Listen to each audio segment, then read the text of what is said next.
monde.fr, vous avez un modèle mixte. Vous avez à la fois donc, de la publicité, de l'édition abonnée, de l'édition premium, parce qu'on va l'appeler comme ça, et vous avez de la vente de contenu aussi à des partenaires. Je ne vois pas les gens payer pour l'information aujourd'hui. En tout cas, c'est pas ce qu'on voit. Les modèles qui ont été testés, que ce soit Mediapart par exemple, on ne peut pas dire que ça a été des francs succès. Après, certains sites très spécialisés dans des types d'informations très spécialisés, type les Échos, peuvent se permettre parce qu'ils ont une information déjà très pointue, et puis en plus parce que cette information est payée essentiellement pas par le particulier mais par l'entreprise.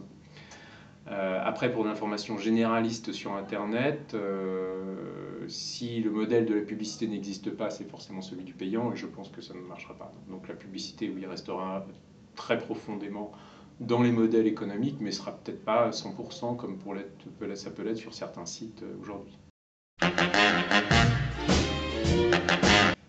Non, on ne peut pas dire qu'ils ont baissé avec la crise.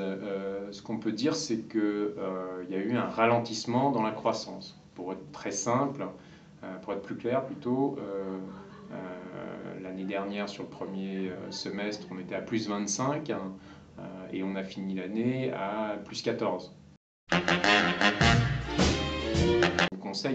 On conseille les publicitaires et les annonceurs pour leur dire, voilà, en fonction de vos objectifs, de votre budget, de votre période de communication, voilà ce qu'on vous recommande. Mais on va beaucoup plus loin aujourd'hui, surtout en période de crise aujourd'hui, où c'est quand même assez compliqué, où le marché est tendu. On va jusqu'à offrir des opérations spéciales, des véritables partenariats avec nos clients et partenaires.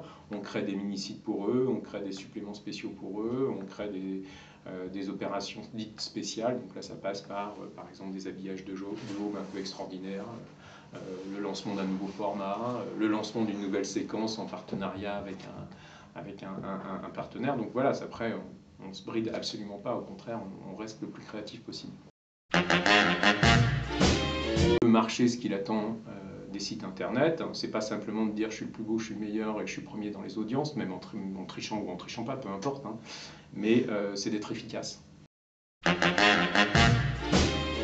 Moi, j'ai pas besoin de dire à mes annonceurs je suis le premier, j'ai besoin de leur dire que j'ai un profil d'audience très haut de gamme, que j'ai un contenu très haut de gamme, que j'ai suffisamment de puissance pour offrir des dispositifs publicitaires qui sont efficaces, et donc je suis efficace, mais surtout, au-delà de ça, je suis innovant. Je leur propose des choses différentes. Je leur propose aujourd'hui de l'appli iPhone, je leur propose d'être sur du mobile, je leur propose de faire des choses différentes. Donc c'est ça qu'attend le marché. Le marché, il s'en fout de savoir qui est premier. Ce qui l'intéresse derrière, c'est de savoir qui est efficace et qui n'est pas efficace.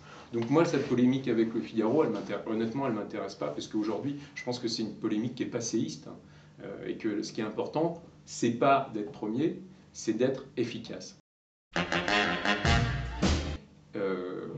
Non, le monde.fr est très très rentable. La société qui édite le monde.fr, donc le monde interactif, est très rentable. D'accord.